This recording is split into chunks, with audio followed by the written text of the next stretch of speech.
አሁን የምነግራችሁን ታሪክ ለማዳመጥ ከፍተኛ የሆነ የስነ ልቦና ዝግጅት ያስፈልጋችኋልና እስኪ ሌት ሚ ቴል ዩ ነገሩ ከብዷል ነው የምላችሁ በእውነት። ስቶሪ ታይም። እኔ የ22 ዓመቴ ነው። ተወልጄ ያደግኩት ከድሃ ቤተሰብ ነው። የውጭ ሀገር እድል አገኘሁኝና አሁን ከኢትዮጵያ ውጭ ነው የምኖረው። ፈጣሪ ይመስገን ደህና ገቢ ያለኝ፣ ቤተሰቦቼን እረዳለሁ፣ እኔም ለወደፊት የሚያስፈልገኝን ነገር አደርጋለሁ። ነገር ግን ያለሁበት ቦታ አንድ ትልቅ ግቢ ውስጥ ነው። ይህ ማለትም አንድ በጣም ትልቅ ግቢ ወይም ደግሞ የታጠረ አካባቢ ማለት ነው። ልክ እንደ እስር ቤት ነው ማለት ያው ስራው ምዛው ነው፣ ዶርሙ ምዛው ነውና ነገር ግን ነፃነት አለን፣ የምንፈልገውን ነገር እናደርጋለንና ጥሩ ህይወት እንኖራለን። ቦታውም አሪፍ ነው አለችና የኩባንያው ነው እዛው የሚሰሩበት ኩባንያ ማለት ነውና ቦታውን ያዘጋጀላቸው እሱ ነው።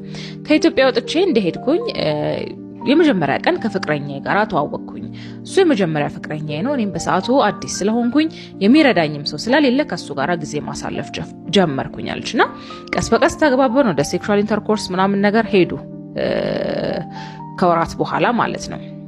እኔ ለሱ በጣም ብዙ ነገር ሆኜለታለሁ አለችና ብዙ መስዋዕት ከፍዬለታለሁ። እንደ እናት ነበር መንከባከበው።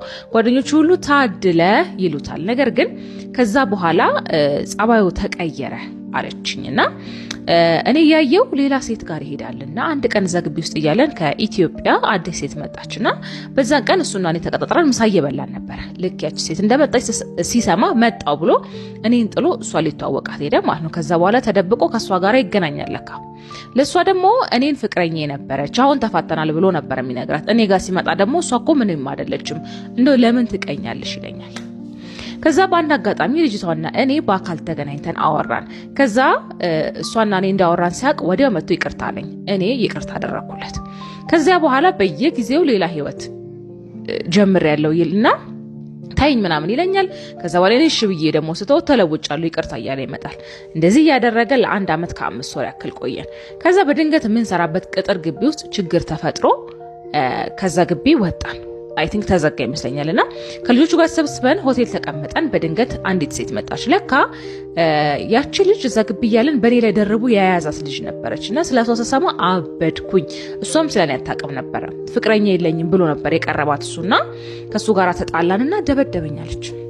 ከዛ ሁላችንም ሰብስበን እየጠጣን እያለ ከዛች ልጅ ጋራ መጣ፣ ፊት ለፊት ተቀመጠ። እኔን ጠራኝና ምን አለኛለች፣ አሁን ከሷ ጋራ ፍቅር ጀምሬያለሁ፣ ካንቺ ጋር መሆን አልፈልግም ብሎ የገዛ ፍቅረኛዬ ከሌላ ፍቅረኛው ጋራ አስተዋወቀኝ። ኦዳሲቲ።